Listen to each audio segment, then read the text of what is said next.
Hi guys, welcome to our channel mister Sisindri. ప్రజల గుండె చప్పులను విన్నారు, వారి కష్టాలను కళ్ళతో చూశారు, నేనున్నానంటూ భరోసానిచ్చారు. అత్యధిక మెజారిటీతో గెలిచి ప్రజాకర్తగా పథకాలతో ప్రజల గుండెల్లో చిరస్థాయిగా నిలిచిపోయారు.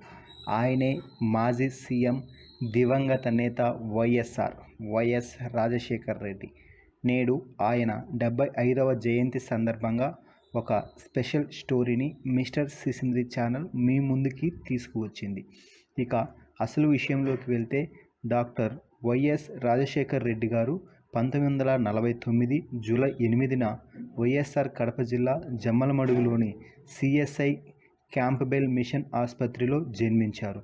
ఆయన తల్లిదండ్రులు జయమ్మ, రాజారెడ్డి. ఆయన తండ్రి బళ్ళారిలో కాంట్రాక్టర్గా పనిచేస్తుండడం వలన ఆయన పాఠశాల చదువంతా బళ్ళారిలోని సెయింట్ జాన్స్ పాఠశాలలోనే సాగింది. ఆ తర్వాత విజయవాడ లయోలా కాలేజీలో చేరాడు. 1972లో గుల్బర్గా విశ్వవిద్యాలయం నుంచి వైద్య విద్యలో పట్టా తీసుకున్నారు.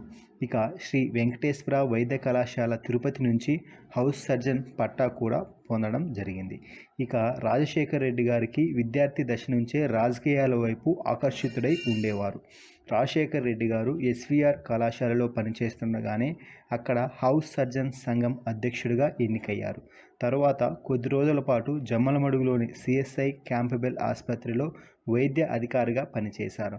ఆ తర్వాత 1973లో పులివెందులలో తండ్రి వైఎస్ రాజారెడ్డి పేరుతో కట్టించిన 70 పడకల ఆసుపత్రిలో వైద్యుడిగా పనిచేశారు. ఆ ఆసుపత్రి ఇప్పటికీ పనిచేస్తూనే ఉంది. వైఎస్ రాజశేఖర్ రెడ్డికి రూపాయికే తన వైద్య సేవలు అందించేవారని ఒక పెద్ద కీర్తి అయితే ఉంది. కళాశాల దశ నుంచే రాజకీయాలపై ఆసక్తి చూపిన రాజశేఖర్ రెడ్డి 1980-83వ కాలంలో రాష్ట్ర ప్రభుత్వంలో మంత్రి పదవిని నిర్వహించారు. కడప లోక్సభ నియోజకవర్గం నుంచి 4 సార్లు ఎంపీగా ఎన్నికయ్యాడు. పులివెందుల అసెంబ్లీ నియోజకవర్గం నుంచి 6 సార్లు విజయం సాధించారు. రాష్ట్ర శాసనసభ ప్రతిపక్ష నేతగాను, 2 సార్లు రాష్ట్ర ప్రదేశ్ కాంగ్రెస్ కమిటీ అధ్యక్షుడిగాను పనిచేశాడు. 1999 నుంచి 2004 వరకు 11వ శాసనసభలో ప్రతిపక్ష నేతగాను మంచి పాత్ర పోషించడం జరిగింది వైఎస్ రాజశేఖర్ రెడ్డి గారు.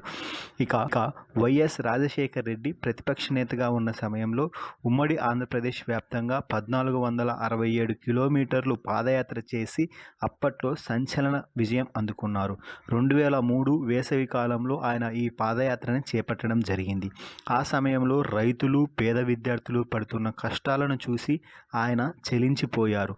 అప్పుడు రాజశేఖర రెడ్డి గారు వ్యవహరించిన తీరు 2004లో ఉమ్మడి ఆంధ్రప్రదేశ్లో కాంగ్రెస్ పార్టీ అధికారంలోకి రావడానికి ఎంతగానో దోహదపడింది. అధిష్టానం రాజశేఖర రెడ్డినే సీఎంగా నియమించింది.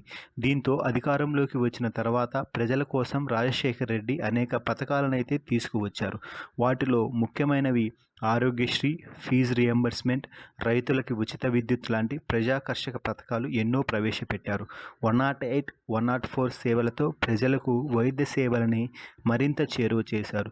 దీంతో వైఎస్ఆర్ పలువురికి ఆరాధ్య సీఎం అయ్యారు, మరికొందరికి దేవుడయ్యారు. 2009 ఎన్నికల్లోనూ కాంగ్రెస్ మెజారిటీ స్థానాలు దక్కించుకోవడంతో రెండోసారి సీఎం అయ్యారు. ప్రజలకు ప్రభుత్వ పథకాలు అందుతున్నాయా లేదా అని తెలుసుకునేందుకు ఆయన సెప్టెంబర్ 2న చిత్తూరు జిల్లాలో రచ్చబండ కార్యక్రమానికి వెళ్తూ హెలికాప్టర్ ప్రమాదంలో దుర్మరణం పాలయ్యారు. సెప్టెంబర్ 2, 2009 ఆయనకు చివరి రోజు.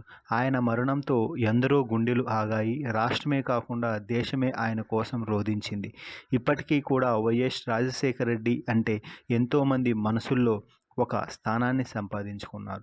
జోహార్ వైఎస్ఆర్, జోహార్ వైఎస్ఆర్.